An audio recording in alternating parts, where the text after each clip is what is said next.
Yung mga pusa, binigyan ko ulit ng pagkain. Kadami, oh. Yan, oh. Yan sila, oh. Diba? Ang dami po. Ayan po yung binigay kong pagkain. Kawawa naman, ano. Yan po yung mga homeless po na mga pusa.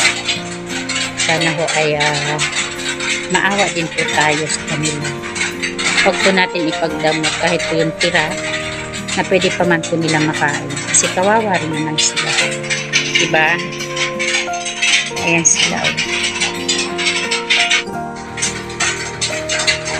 Yan. Kakaunti lang po na ibigay ko kasi kaunti lang yung dala namin. Yung tira namin. Kasi hindi naman po kasi yung pagkain na in-order ano lang po yung noodles, may kanin, may isda, pero hindi po marami. Kaya kaunti lang po yung tira namin. Pero kahapon, marami po yung binigay ko. Tingnan niyo po sila. Oras po ng alas 7:40, maliwanag pa rin po. Maliwanag pa rin ano. Kaya sana mapusog po sila. Bye-bye!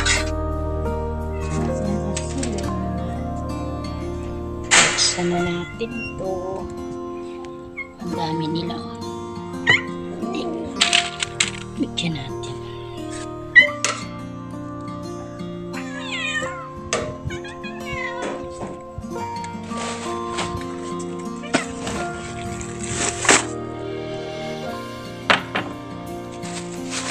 Sa dami nila, hindi na kaya. Away-away pa.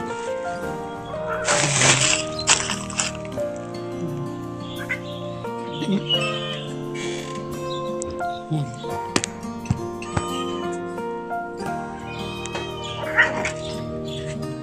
Kawawa naman.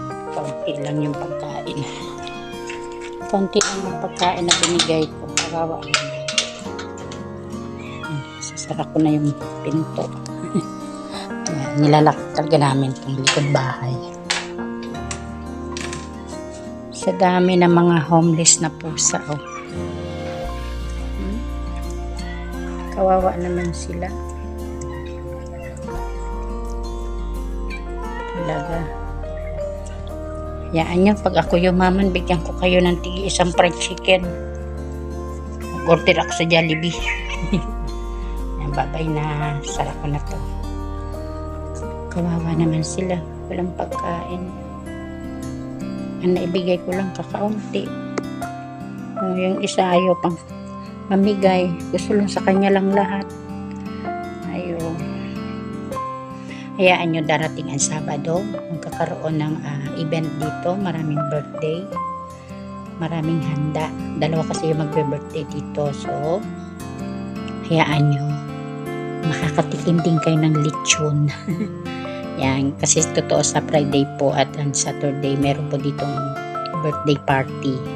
So, itong mga pusa na to, bibigyan ko po sila ng pagkain. Kaya, hintayin nyo sa Sabado. Marami kayong makakain. Bibigyan ko kayo. Promise.